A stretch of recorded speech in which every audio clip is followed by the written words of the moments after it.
பிஸ்மில்லாஹிர் ரஹ்மானிர் ரஹீம். நாம் அல்ஹம்துலில்லாஹ் நம்முடைய நபி ஸல்லல்லாஹு அலைஹி வஸல்லம் அவருடைய சீரானா ரசூலுல்லாஹ்வுடைய வாழ்க்கை வரலாறு, ஸ்டோரி ஆஃப் த ப்ராஃபட். நம்முடைய நபியுடைய வரலாறு சுருக்கமா கொஞ்சம் கொஞ்சமா பார்த்துட்டு வரோம். இதுக்கு முன்னாடி நாம அல்ஹம்துலில்லாஹ் என்ன பார்த்தோம் அப்படின்னா, முதல் நம்முடைய மஜ்லிஸ்ல ஏன் ரசூலுல்லாஹ்வுடைய வரலாறு, ரசூலுல்லாஹ் பத்தி அவங்க யாரு, எப்படிப்பட்டவங்கிறத ஏன் தெரிஞ்சுக்கணும், நம்முடைய நபி யாருன்னு ஏன் தெரிஞ்சுக்கணும் அப்படிங்கிறதால முதல்ல பார்த்தோம். அப்போ ஒரு விஷயத்த சொன்னோம். யாரு சொல்றீங்க? நம்முடைய நபிய வரலாறை ஏன் தெரிஞ்சுக்கணும் சொல்லுங்க. மாஷா அல்லாஹ். கபர்ல உன்னுடைய நபி யாருங்கிற கேள்விய முன்கர் நக்கீர் மலக்குகள் நம்மை உயிர் கொடுத்து எழுப்பின பிறகு கேட்பாங்க.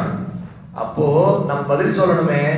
நபி யாருன்னே தெரியல, அவங்க லைஃப் என்னன்னு தெரியல, அவங்கள பின்பற்றவும் இல்லை அப்படின்னா நம்முடைய நாக்குல இருந்து நம்முடைய நபியின் பேரு வராது.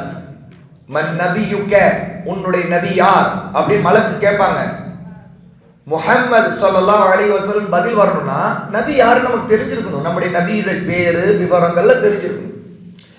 அப்போ நபியுடைய வரலாறு நம்ம தெரிஞ்சுக்கூடிய தேவை என்னன்னு கேட்டா, இது முதல்ல நாளைக்கு நரகத்தை விட்டு தப்பிக்கிறதுக்கும் இந்த உலகத்தில் நேர்வழியில இருந்து சொர்க்கம் போறதுக்கும் நம்முடைய நபி தான் நமக்கு ஒரு வழி.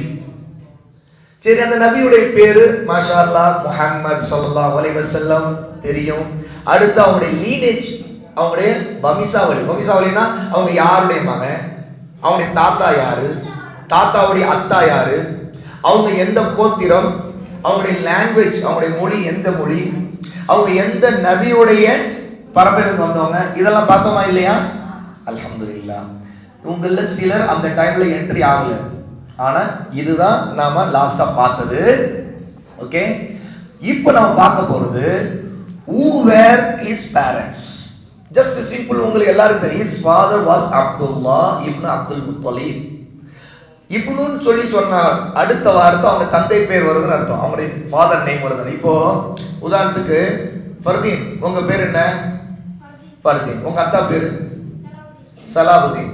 இப்போ ஃபர்தீன் இப்னு சலாவுதீன் சொன்னா என்ன அர்த்தம்? சலாவுதீனுடைய மகன் ஃபர்தீன் அர்த்தம். இஸ்மாயில் தானே உங்க பேரு, உங்க அத்தா பேரு இப்ராஹிம். மாஷா அல்லாஹ், அழகா இருக்கு பாருங்க. இஸ்மாயில் இப்னு இப்ராஹிம். இதுல நபியுடைய வந்த அந்த இஸ்மாயில் நபி இப்ராஹிம் நபி இருக்காங்களா, அவங்களே அப்படித்தான் சொல்லணும். எப்படி இஸ்மாயில் நபியுடைய பேரை சொல்றது எப்படி சொல்லலாம்? இஸ்மாயில் இப்னு இப்ராஹிம். அவங்க அத்தா பேரு இப்ராஹிம், அவர் இப்ராஹிம், அவங்க அத்தா மகனுக்கு இஸ்மாயில் பேர் வச்சார். எவ்வளவு அழகா இருக்குது, பியூட்டிஃபுல்லா, கேட்கவே நல்லா இருக்குது. மாஷா அல்லாஹ். அப்போ இப்னுன்னு சொன்னா, இப்ப முஆத், உங்களுடைய அத்தா பேர் என்ன? இம்தியாஸ். முஆத் இப்னு இம்தியாஸ் அப்படின்னா இம்தியாஸ் அவங்களுடைய மகன் முஆத் அர்த்தம். அதனால தான் பாருங்க, அப்துல்லா இப்னு அப்துல் முத்தலிப்னா அப்துல் முத்தலிப் ரசூலுல்லாஹ்வுடைய தாத்தா. அப்ப அப்துல்லா யாரு? ரசூலுல்லாஹ்வுடைய அத்தா. அப்ப ரசூலுல்லாஹ்வை சொல்லும்போது முஹம்மது இப்னு அப்துல்லா. மாஷா அல்லாஹ், பாருங்க நல்ல பிள்ளைங்க. மாஷா அல்லாஹ். அப்பப்போ நமக்கு ஏதாவது ஒரு பிரச்சனை வரும், அதை நாம அல்லாஹ்வோட பாதுகாப்பு தேடி சரி பண்ணிக்கிட்டே இருக்கணும். ஆனா நீங்க எல்லாருமே மாஷா அல்லாஹ் சூப்பர் பிள்ளைங்க தான். மாஷா அல்லாஹ், குட் ஸ்டூடெண்ட்ஸ். அப்புறம் பாருங்க, he died before the birth of the prophet sallallahu alaihi wasallam. யாரு? அப்துல்லா. ரசூலுல்லாஹ்வுடைய தந்தை ரசூலுல்லா பிறக்கிறதுக்கு முன்னாடியே இறந்து விட்டார். அதாவது ரசூலுல்லாஹ்வுடைய தாய் பேரு ஆமினா. ஆமினாவுடைய வயிற்றுல ரசூலுல்லாஹ் ஒரு குழந்தையா வளர்ந்துட்டு இருந்த, சிசுவா வளர்ந்துட்டு இருந்தப்பவே ஆமினா அவங்க கர்ப்பமா இருக்கும்போது ரசூலுல்லாஹ்வுடைய தந்தை அப்துல்லா இறந்துட்டார். இதுல இருந்து என்ன தெரியுது? ரசூலுல்லாஹ் பிறக்கும் போது எப்படிப்பட்ட நிலையில் பிறந்தார்? யார் சொல்றாங்க? கை மட்டும் தான் தூக்கணும். நான் தான் கேட்பேன், ரசூலுல்லாஹ் பிறக்கும் போது என்ன நிலையில பிறந்திருக்கிறாங்கிறது சொல்லுங்க. அனாதையா பிறந்திருக்காங்க. சுப்ஹானல்லாஹ். இந்த உலகத்துக்கே அல்லாஹ் ரஹ்மத்தா அனுப்பிய நம்முடைய நபி பிறக்கும் போது ஒரு அனாதை. அனாதை என்ன? ஆர்ஃபன், தந்தை இல்லைன்னு அர்த்தம். ஒருத்தர் எப்ப வரைக்கும் அனாதைன்னு சொல்லுவாங்க தெரியுமா? தெரிஞ்சுக்கங்க. ஒருத்தரை அவருக்கு தந்தை இறந்துட்டாங்க அப்படின்னா அவங்களை அனாதைன்னு சொல்லுவாங்க. அனாதை தந்தை இல்லைன்னு அர்த்தம். அவங்க பெரிய ஆளா ஆகிற வரைக்கும் அவங்கள அனாதைன்னு தான் சொல்லுவாங்க. அப்படின்னா பெரிய ஆளான ஆகிறதுனா என்ன தெரியுமா? இப்போ மீசை முளைச்சிச்சு, தாடி வளர்ந்துச்சு, இப்படின்னா பெரிய ஆள் ஆகிட்டாங்கன்னு அர்த்தம். ஏஜ் அட்டன் பண்ணவங்கன்னு அர்த்தம், பெரியவங்க அப்படின்னு அர்த்தம். இந்த பெரியவங்க ஆன பிறகுதான் அவங்கள அனாதைன்னு சொல்ல மாட்டாங்க. ஆனா அதுக்கு முன்னாடி இப்ப நீங்கள்லாம் உங்களுக்கு எத்தனை பேருக்கு யாருக்கும் மீசையும் முளைக்கல, தாடியும் முளைக்கல. இப்போ ஒருத்தருக்கு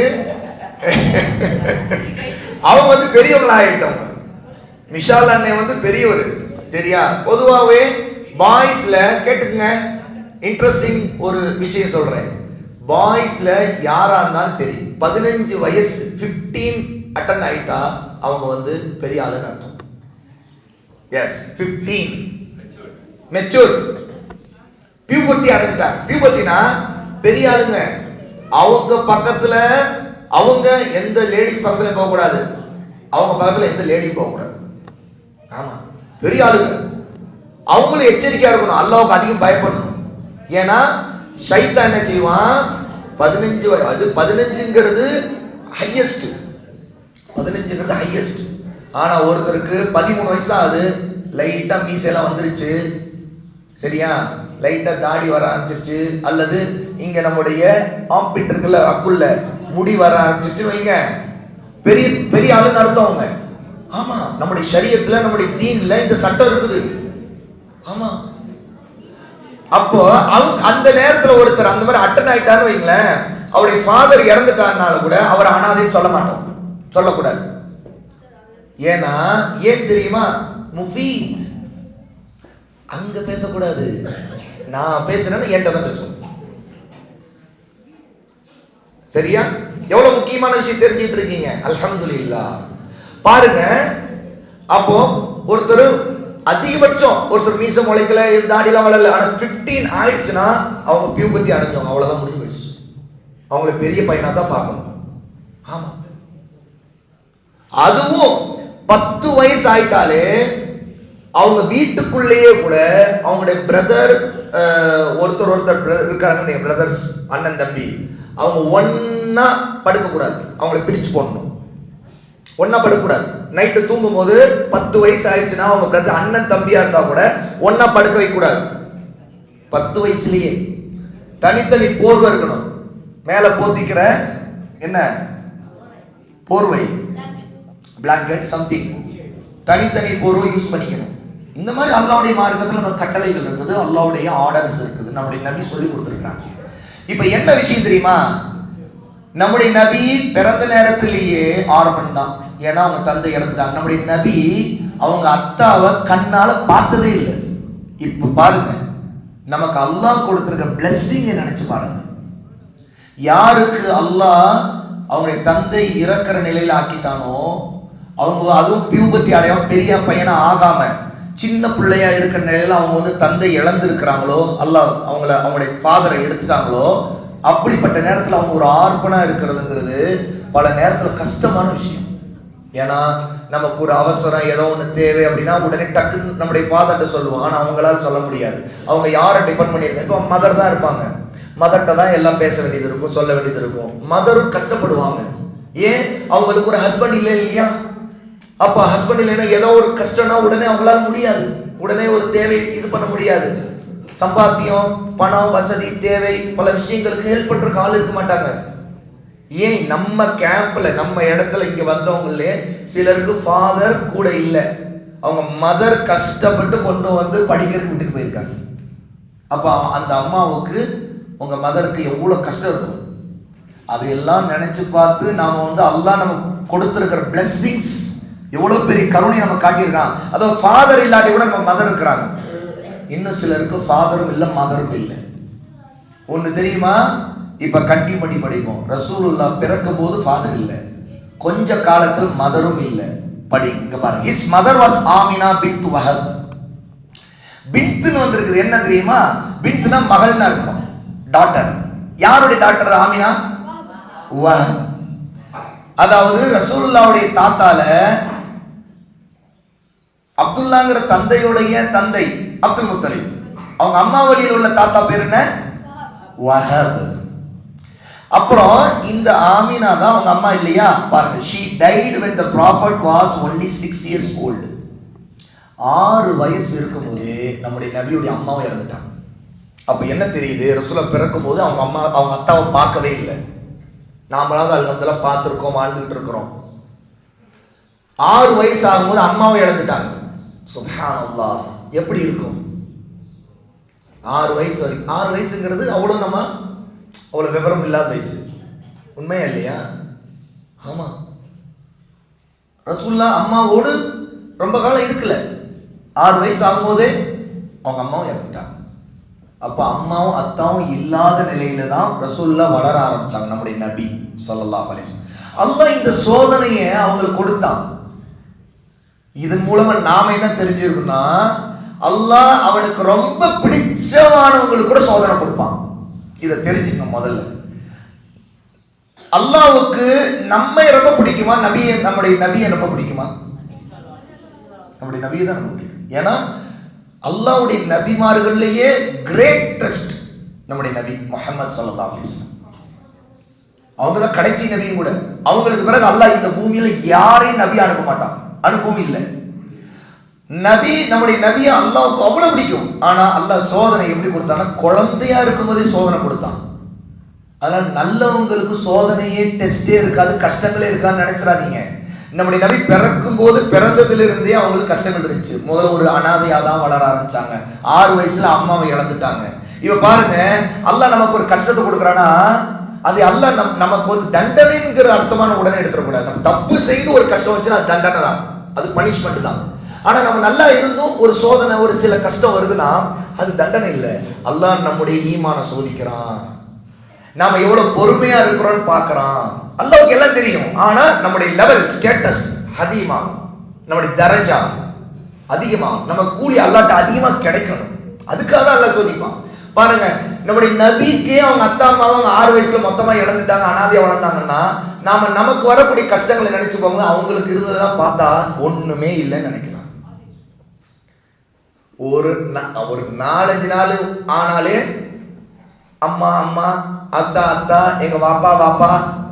நேற்று ஒருத்தர் எங்க வாப்பா விட்டுட்டு போயிட்டாங்கன்னு அழுதுட்டு இருந்தாரு.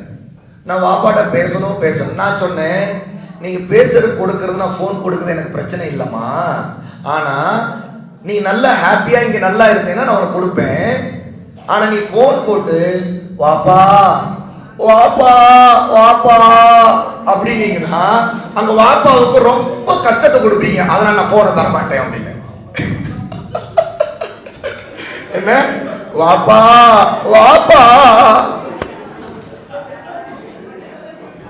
அப்புறம் என்ன செய்யுது?